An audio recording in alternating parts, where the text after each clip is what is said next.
Hello हमारी family, कैसे हो आप सभी। आई होप कि आप सब लोग अच्छे होंगे, आप सब लोग की पढ़ाई लिखाई मस्त चल रही होगी। तो आज के इस वीडियो में हम लोग क्या पढ़ेंगे, ओम्स लॉ को पढ़ेंगे। पिछले वीडियो में हम जहाँ तक छोड़े थे ओम्स लॉ बताना था, उससे आगे आज हम लोग क्या पढ़ेंगे, ओम्स लॉ। तो एकदम ध्यान से, एकदम दिमाग को कांस्टेंट करके देखिएगा। ओम्स लॉ क्या है।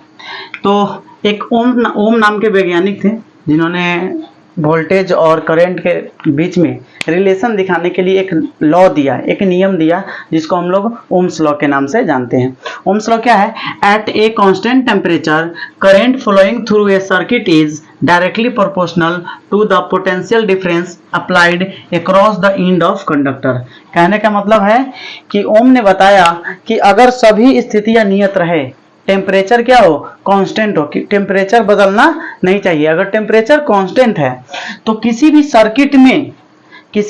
सर्किट में बहने वाला जो करंट होगा वो उस सर्किट के अलोंग जो पोटेंशियल डिफरेंस है, टोटल वोल्टेज है, उस वोल्टेज के डायरेक्टली प्रोपोर्शनल होगा। यानी V और I में कैसा रिलेशन है, डायरेक्टली प्रोपोर्शनल का। यानी V is directly proportional to I, ऐसे भी कह सकते हैं I is directly proportional to V। तो V is directly proportional to I। अगर हम जानते हैं कि प्रोपोर्शनलिटी का साइन हटाते हैं तो यहाँ पे हमें क्या देना पड़ेगा, एक कांस्टेंट देना पड़ेगा। यानी हम इसको ऐसे लिख सकते हैं, V is equal to I और एक कांस्टेंट देना पड़ेगा जिसको हम लोग क्या लिखेंगे, R लिखेंगे। तो यहां से पोटेंशियल डिफरेंस का एक और फॉर्मूला आ गया, V is equal to I R. अब बात पूछिएगा कि R क्या है। तो R क्या है, R जो है एक कांस्टेंट है जिसका नाम रेसिस्टेंस है। याद रखना क्या है, रेसिस्टेंस। यही कांस्टेंट है जिसका नाम क्या है, रेसिस्टेंस है। ठीक है, तो यहां से V is equal to I R तो हो गया। क्या अगर हम यहां से R निकालना चाहे तो V बाई आई नहीं हो जाएगा, ये I इधर मल्टीपल में है, R के साथ इधर आएगा तो डिवाइड में हो जाएगा। यानी रेसिस्टेंस का भी एक और फॉर्मूला आ गया। रेसिस्टेंस का फॉर्मूला क्या हो गया, V बाई आई। अगर यहां से हम I का वैल्यू निकालना चाहे तो क्या हम इसको V बाई R नहीं लिख सकते हैं, लिख सकते हैं।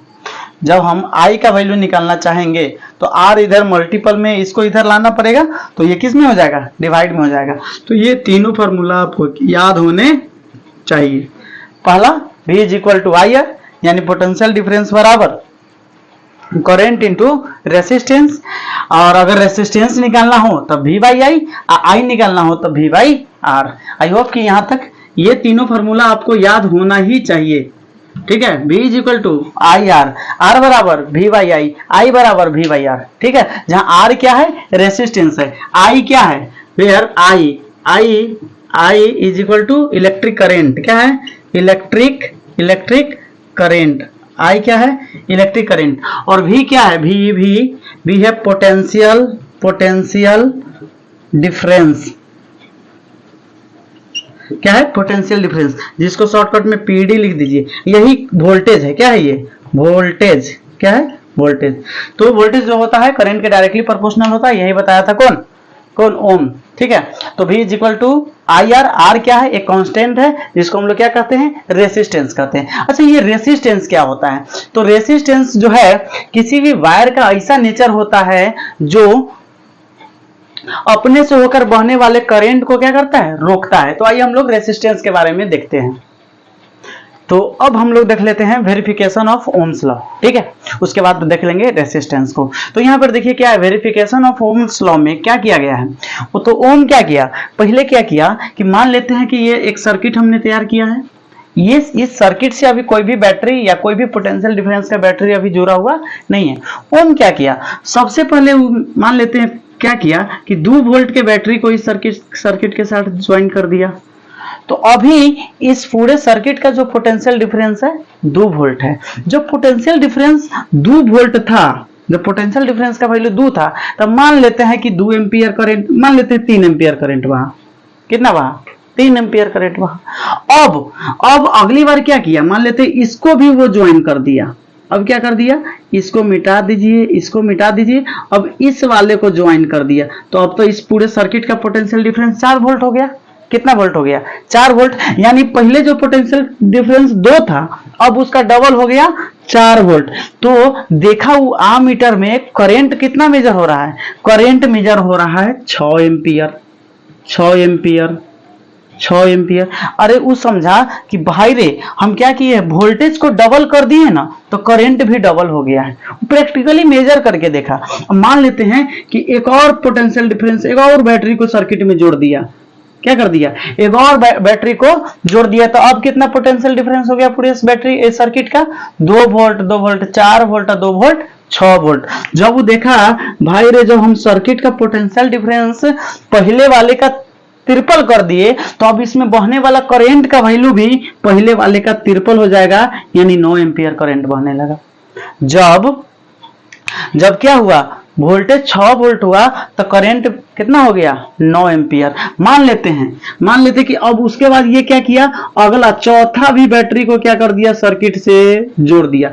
चौथा भी बैटरी को सर्किट से जोड़ दिया तो अब तो पोटेंशियल डिफरेंस इस पूरे सर्किट का कितना हो गया, 8 वोल्ट। कितना वोल्ट हो गया, 8 वोल्ट। तो देखा करंट भी कितना हो गया है, 12 एम्पियर हो गया है। कितना हो गया है, यानी जिस रेशियो में वोल्टेज का वैल्यू बढ़ते गया उसी रेशियो में करंट का वैल्यू भी बढ़ते गया। अब इसको जब आप ग्राफ पे रिप्रेजेंट करोगे, वोल्टेज करंट ग्राफ बनाओगे तो उसका जो टेंजेंट होगा वो स्ट्रेट इंक्लाइन मिलेगा। क्या मिलेगा, स्ट्रेट इंक्लाइन मिलेगा। चलिए अब हम इसको यहाँ पे ग्राफ पे रिप्रेजेंट करके दिखाते हैं आपको। तो ग्राफ बनाने के लिए सबसे पहले हमको एगो वाई एक्सिस एगो एक्स एक्सिस खींचना पड़ता है। जो हॉरिजॉन्टल लाइन होता है उसको एक्स एक्सिस कहते हैं और जो वर्टिकल लाइन होता है उसको वाई एक्सिस कहते हैं। अब हम एक समान क्या करेंगे, एक समान पैमाना लेकर इसको हम क्या कर लेंगे, अलग अलग खंड में बांट लेंगे। ठीक है, मान लेते हैं ये बराबर बराबर होना चाहिए। चूंकि ये बोर्ड है तो थोड़ा सा इधर उधर हो सकता है, लेकिन जब ग्राफ के कॉपी पे बनाइएगा तो बराबर बराबर पैमाना लेना होगा। मान लेते हैं ये 0 है, जहां पे एक्स एक्सिस और वाई एक्सिस आपस में मीट करता है वो पॉइंट ओरिजिन कहलाता है। और ओरिजिन पे एक्स और वाई दोनों का वैल्यू क्या होता है, 0 होता है। तो यहां से मान लेते 2 का इंटरवल ले लेते हैं, 2 4 6 8 10 12 14। नीचे हम रखेंगे वोल्ट को, क्या वोल्ट को, ऊपर रखेंगे करंट को यानी आई को। ठीक है, यहां भी लेंगे 2 4 6 8 10 12 14। अब देखिए जब वोल्टेज 2 था तो करंट 3, तो आइए ना वोल्टेज 2 के सामने और करंट इसके बीच में ना होगा तो 3 यहां पर आ जाएगा। थोड़ा सा वोल्टेज जब 2 था तो करंट कितना हो गया, 3 हो गया। अरे भाई 2 और 4 के बीच में 3 नहीं होगा। जब वोल्टेज 4 था तो करंट कितना था, 6। तो वोल्टेज 4 के सामने लाइए, वोल्टेज 4 के सामने तक, सॉरी यहां पे होगा V और यहां पर आई आई। वोल्टेज करंट ग्राफ है। कौन ग्राफ है, वोल्टेज करंट ग्राफ। करंट को कहां रखेंगे, एक्स एक्सिस पर, करंट को एक्स एक्सिस पर, वोल्टेज को वाई एक्सिस पर। तो आइए ना, थोड़ा सा मिस्टेक हो गया, यहां से फिर से इसको मिटा देते हैं। देख लेते हैं वोल्टेज क्या, वोल्टेज 2 वोल्ट, तो वोल्टेज 2 वोल्ट, करंट कितना 3, voltage 2 current 3, voltage 4 current 6, current 6, voltage 6 और करंट 9, तो वोल्टेज 6 और current 9, current 9, voltage 8 current 12, current 12। अब इस सभी पॉइंट को आप जब मिलाइएगा, इस सारे पॉइंट को जब आप मिलाइएगा तो आपको एक स्ट्रेट इंक्लाइन मिलेगा। क्या मिलेगा, स्ट्रेट इंक्लाइन मिलेगा। इससे स्थापित होता है कि जब भी स्ट्रेट इंक्लाइन मिलेगा इसका मतलब है कि वोल्टेज और करंट यूनिफॉर्म रूप में बढ़ रहा है, यानी जिस रेशियो में वोल्टेज बढ़ रहा है उसी रेशियो में करंट का वैल्यू भी बढ़ रहा है। और एक बात याद रखिएगा, ये जो ओम्स लॉ है ओनली किस पर लागू होता है, कंडक्टर पर। किस पर, कंडक्टर पर। ये सेमी कंडक्टर पर, किस पर, सेमी कंडक्टर पर लागू नहीं होता है। ओम्स लॉ जो है सेमी कंडक्टर पर लागू नहीं होता है, किस पर लागू होता है, कंडक्टर पर। ठीक है, ये था आपका वेरिफिकेशन ऑफ ओम्स लॉ। क्या किया गया, अलग अलग वोल्टेज के बैटरी को बार बार सर्किट से जोड़ा गया, तो करंट मेजर किया गया, तो देखा गया जिस रेशियो में वोल्टेज बढ़ रहा है उसी रेशियो में करंट का वैल्यू भी बढ़ रहा है। इसको जब आप ग्राफ पे रिप्रेजेंट करोगे तो इस तरीके का ग्राफ बनेगा, एक स्ट्रेट लाइन मिलेगा। स्ट्रेट लाइन दिखाता है कि एक समान रूप से वोल्टेज बढ़ा है तो उसी समान रूप से करंट भी बढ़ा है। आई होप कि यहाँ तक बातें समझ में आ गई होंगी। अब आगे मिलते हैं रेसिस्टेंस के बारे में। अब देख लेते हैं थोड़ा सा रेसिस्टेंस क्या होता है और रेसिस्टेंस पर किस किस बात का प्रभाव पड़ता है और वो किस तरीके से पड़ता है। तो लगे रहिए, लगातार रहिए वीडियो में। हम आगे अब देख लेते हैं रेसिस्टेंस को। तो आइए ना, अब हम लोग देख लेते हैं रेसिस्टेंस को। तो रेसिस्टेंस क्या है? It is obstruction to flow of charge. Charge के बहने का क्या है? विरोध है। रेसिस्टेंस क्या है? चार्ज के बहने का विरोध है। इसका मतलब है कि वो करंट के बहने का विरोध है। करंट क्या है? चार्ज ही तो है, फ्लो ऑफ चार्ज ही तो करंट है। जब चार्ज के फ्लो को ही रोकेगा इसका मतलब है वो करंट को ही रोक रहा है। ठीक है, तो ये it is the obstruction of flow of charge through a wire. एक वायर से चार्ज के बहने का क्या है? ये विरोध है। तो रेसिस्टेंस का फॉर्मूला ओम्स लॉ से हमको मिल गया था, R बराबर V by I from Ohm's law से ये फॉर्मूला आया था कि नहीं? जब हम बताए थे कि V बराबर आई आर होता है, जहां R क्या है? R ही तो रेसिस्टेंस है। जहां R रेसिस्टेंस है तो अगर हम R का वैल्यू निकालेंगे तो ये आई आर के साथ गुना में है तो इधर आके भाग में हो जाएगा, यानी R बराबर V बाई आई। तो यहां से आप R रेसिस्टेंस का ये फॉर्मूला याद रखिएगा। याद रहेगा कि नहीं? याद रहेगा। तो R बराबर V बाई आई।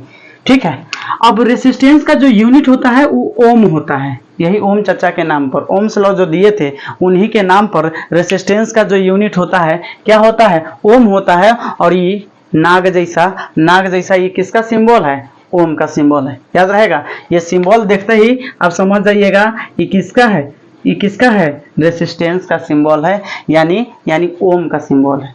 रेसिस्टेंस का यूनिट कौन होता है? ओम। और ओम को बार बार हम OHM कौन जाएगा लिखने? उसी चुपचाप हम ये फिगर दे देंगे, यही सिंबल लिख के काम चला लेंगे। अब कभी कभी आपके एग्जाम में पूछ लिया जाता है कि भैया किसी सर्किट का रेसिस्टेंस 1 ओम कब होगा? तेरे भाई यहाँ अगर 1 लाना है, R बराबर 1 कब आएगा? कि जब जितना वोल्टेज उतना ही करंट। अगर 1 वोल्ट वोल्टेज 1 एम्पियर करेंट तो समझ जाएंगे कि उस सर्किट में वायर का रेसिस्टेंस कितना ओम है? 1 ओम है। यानी जब 1 वोल्ट का बैटरी 1 एम्पियर का करंट फ्लो कराएगा, 1 वोल्ट का बैटरी का एम्पियर का करंट? 1 एम्पियर का करंट। तब हम कहेंगे कि उस सर्किट का जो रेसिस्टेंस है कितना ओम है? 1 ओम है। डेफिनेशन लिखा हुआ है, पढ़ लीजिए। तो resistance is said to be 1 ohm. Resistance को 1 ओम कहा जाएगा कब? वेन 1 वोल्ट पोटेंशियल डिफरेंस, क्या volt? 1 volt potential difference applied which allow 1 ampere of electric current through the circuit. जब 1 वोल्ट पोटेंशियल डिफरेंस होगा और वो 1 एम्पियर इलेक्ट्रिक करंट को किसी सर्किट से अलाउ कर रहा है, अगर मतलब समझ जाइए कि इस सर्किट का रेसिस्टेंस कितना है? 1 ओम है। देखिए ना, R बराबर V बाई आई होता है कि नहीं? V के जगह भी 1, I के जगह भी 1 बाई 1 हो जाएगा और 1 ओम रेसिस्टेंस आ जाएगा कि नहीं? तो रेसिस्टेंस का वैल्यू 1 ओम कब आएगा? जब 1 वोल्ट पोटेंशियल डिफरेंस होगा और 1 एम्पियर करंट फ्लो होगा। आई होप कि यहाँ तक बात समझ में आ गया होगा। अब हम लोग देख लेते हैं कौन कौन सा फैक्टर है जिस पर ये रेसिस्टेंस डिपेंड करता है। रेसिस्टेंस का वैल्यू बदल सकता है। क्या हो सकता है? बदल सकता है। अगर वायर के लेंथ को बदल दिया जाए, अगर वायर के मोटाई यानी क्रॉस सेक्शनल एरिया को बदल दिया जाए, अगर टेम्परेचर को बदल दिया जाए, तो आइए ना देखते हैं कौन कौन सा फैक्टर है जिस पर वायर का रेसिस्टेंस डिपेंड करता है नेक्स्ट स्लाइड में। ठीक, तो आइए ना अब हम देख लेते हैं factor on which resistance of a wire depends. कौन कौन सा फैक्टर है, कौन कौन सा कारक है जिस पर किसी वायर का रेसिस्टेंस डिपेंड करता है? तो वो कारक है लेंथ ऑफ द वायर। अगर किसी वायर का लेंथ जितना ज्यादा होगा, लंबाई जितना ज्यादा होगा, उसका रेसिस्टेंस उतना ही ज़्यादा होगा, रेसिस्टेंस उतना ही ज़्यादा होगा। और किसी वायर का क्रॉस सेक्शनल एरिया समझते हैं कि उसका मोटाई जितना ज़्यादा होगा उस वायर का रेसिस्टेंस उतना ही कम होगा। ये बात नहीं याद रहेगा। देखिए सबसे पहले देख लेते हैं कौन कौन सा फैक्टर है जिस पर किसी वायर का रेसिस्टेंस डिपेंड करता है। तो वो सबसे पहला फैक्टर है, ध्यान से देखिए, सूत के देख रहा है, जल्दी से कॉपी निकाल के लिखना है साथ में, समझ रहे हो ना। तो सबसे पहला लेंथ ऑफ द वायर के लेंथ पर भी वायर का रेसिस्टेंस डिपेंड करता है, ठीक है। दूसरा है cross sectional area of the wire का क्रॉस सेक्शनल एरिया। क्या होता है क्रॉस सेक्शनल एरिया? तो देखिए ना, यहाँ मान लेते हैं कि ये वायर है, वायर का जो जब आप जूम कीजिएगा ना तो वो आपको इस सिलेंडर के शेप का दिखेगा, और यही सिलेंडर का ये जो वाला एरिया होता है किस शेप का होता है बोलो तो? किस शेप का होता है? सर्कल का शेप का होता है, याद नहीं है, सर्कल का शेप का होता है। और सर्कल का जो एरिया होता है क्या होता है? पाई आर स्क्वायर। याद करके रखिएगा, न्यूमेरिकल क्वेश्चन में कभी कभी डायरेक्ट एरिया ना दे ले रहता है, रेडियस दे दिया रहेगा वायर का, और आपको खुद अपना दिमाग लगा के इस फॉर्मूला का यूज करके एरिया निकालना पड़ेगा, क्रॉस सेक्शनल एरिया। तो सर्कल का एरिया क्या होता है? पाई आर स्क्वायर। यही इस वायर का क्रॉस सेक्शनल एरिया है, यही इस वायर का क्या है?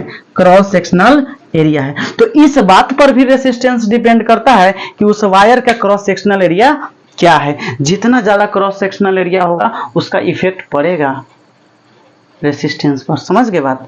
तीसरा है nature of material of wire. वो वायर किस मटेरियल का बना है इस बात पर भी उस वायर का रेसिस्टेंस डिपेंड करता है।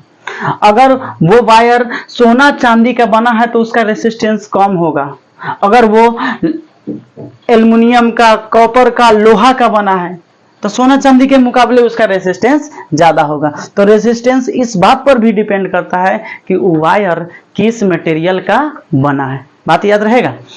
तीसरा है टेम्परेचर। भाई रे, टेम्परेचर पर भी रेसिस्टेंस का असर पड़ता है, टेम्परेचर के कारण भी रेसिस्टेंस का वैल्यू बढ़ या घट सकता है। रेसिस्टेंस और टेम्परेचर में ना डायरेक्टली प्रोपोर्शनल का रिलेशन होता है। टेम्परेचर जितना बढ़ेगा एक मतलब रेसिस्टेंस क्या है? उतना ही ज्यादा है। अच्छा, रेसिस्टेंस जब ज्यादा है एक मतलब उस वायर से करंट नहीं ठीक से फ्लो हो रहा है, चार्ज का विरोध ज्यादा हो रहा है। जब चार्ज का विरोध ज्यादा हो रहा है तो आपस में सब चार्ज से क्या करने लगेगा? रास्ता बंद है तो आपस में सब क्या करेगा? टकराएगा, और टकराएगा तो रगड़ होगा तो हीट जनरेट होगा। एक मतलब जिस वायर का टेम्परेचर जल्दी बढ़ जा रहा है एक मतलब समझ लीजिएगा उस वायर का रेसिस्टेंस भी क्या है? ज्यादा है। बात आया समझ में? नीचे हमने स्टार देकर लिखा हुआ है कि resistance is directly proportional to the length of the wire. Resistance का वैल्यू वायर की लंबाई के डायरेक्टली प्रोपोर्शनल होता है, यानी हम लिख सकते हैं R is directly proportional to the L। इसको मान लेते हैं equation first. Resistance is directly proportional to length of the wire. और दूसरा का बात क्या लिखा हुआ है? Resistance is inversely proportional to the cross sectional area of the wire, यानी वायर के क्रॉस सेक्शनल एरिया के इनवर्सली प्रोपोर्शनल होता है। यानी कि वायर जितना मोटा होगा क्रॉस सेक्शनल एरिया उसका उतना ही ज्यादा होगा, और जितना एरिया ज्यादा रहेगा रेसिस्टेंस का वैल्यू उतना ही कम होगा। यानी हम यहाँ लिख देते हैं R is inversely proportional to the cross sectional area. ये A जो है ना क्रॉस सेक्शनल एरिया को दर्शाता है, यानी A का वैल्यू बढ़ेगा यानी एरिया बढ़ेगा तो रेसिस्टेंस घटेगा। यहाँ पर एक बात मिलाइए ना, रेसिस्टेंस और एरिया में दुश्मन वाला रिलेशन है। अगर एगो दुश्मन का संपत्ति बढ़ा तो मान लीजिए दूसरा का के ओकरा मुकाबले घट गया। और लेंथ और रेसिस्टेंस में बाप बेटा वाला रिलेशन है, बाप का संपत्ति बढ़ा तो बेटवो के बढ़ा, बाप के घटा तो बेटवो के घटा। तो रेसिस्टेंस और लेंथ में कैसा रिलेशन है? बाप बेटा, डायरेक्टली प्रोपोर्शनल का। और एरिया और रेसिस्टेंस में इनवर्सली प्रोपोर्शनल का। अगर किसी वायर का क्रॉस सेक्शनल एरिया बढ़ेगा तो रेसिस्टेंस का वैल्यू घटेगा, और रेसिस्टेंस घटा है एक मतलब है कि एरिया बढ़ा है। अब इसको हम मान लेते हैं इक्वेशन सेकेंड। अब ये दोनों बतवा, दोनों में क्या है? आर से ना तुलना किया गया। अब इस दोनों को मिला के क्या हम ऐसे नहीं लिख सकते हैं? R is L directly proportional L by A from, अच्छा यहाँ नहीं दिख रहा है, ओ नहीं दिख रहा है ना, तो हम लिख देते हैं आपको, इसको पहले स्क्रीनशॉट लीजिए, स्क्रीनशॉट ले लिए, स्क्रीनशॉट ले लिए तो हम क्या करते हैं, थोड़ा सा ऊपर वाले को मिटा देते हैं और हम इस इक्वेशन फर्स्ट और सेकंड से देखिए क्या कंक्लूजन निकालते हैं, एकदम गौर से देखते रहिएगा। हम इसको क्या करते हैं, फिलहाल मिटाते हैं। ठीक, देखिए इक्वेशन फर्स्ट था R is directly proportional to L, equation second है R is inversely proportional to A। अब फ्रॉम लिखेंगे, फ्रॉम इक्वेशन फर्स्ट एंड, बोलो ना, first and second, equation first और सेकेंड को एक ही साथ मर्ज करके लिख दे, ऐसे लिख दे एल अपॉन ए, देखो ना यहाँ से यह बात मिल गया, R is directly proportional to L, दिखाई दे रहा, R is inversely proportional to A, तो हम इस दोनों इक्वेशन को एक के साथ मर्ज करके कर दिए, लिख दिए। अब आप सबको पता है कि प्रोपोर्शनलिटी का साइन हटाएंगे, बराबर का साइन देंगे, तो एक हमको क्या करना पड़ेगा, प्रोपोर्शनल कांस्टेंट देना पड़ेगा, ना याद है, याद करके रखिएगा। यहां पर जो कांस्टेंट देंगे, ध्यान रखें, फिर सूत गया, यहां पर जो कांस्टेंट रखेंगे वो हम रखेंगे रो, क्या है, रो है, रो, इसको क्या पढ़ते हैं, रो, इसका स्पेलिंग होता है RHO, रहो नहीं, रो, क्या, रो, L अपॉन A, यानी रेसिस्टेंस का आपको एक और फॉर्मूला मिल गया, R बराबर रो L अपॉन A। अभी सर जी रो किस चिड़िया का नाम है, तो रो कुछ नहीं है, रो है उस वायर का, जिस वायर का रेसिस्टेंस निकाले हैं उस वायर का रेसिस्टिविटी, इसको रेसिस्टेंस नहीं कहते हैं, इसको कहते हैं रेसिस्टिविटी। ये पागल है, ये उसका पागलपन है, नहीं बुझे, ये रेसिस्टेंस मतलब समझिए पागल, और रेसिस्टिविटी मतलब समझिए ओकर पागलपन, जेकर पागलपन जितना ज्यादा है समझ लीजिए उतना ही बड़का पागल है, नहीं, याद करके रखिएगा। तो रेसिस्ट रो क्या है, वेयर रो इज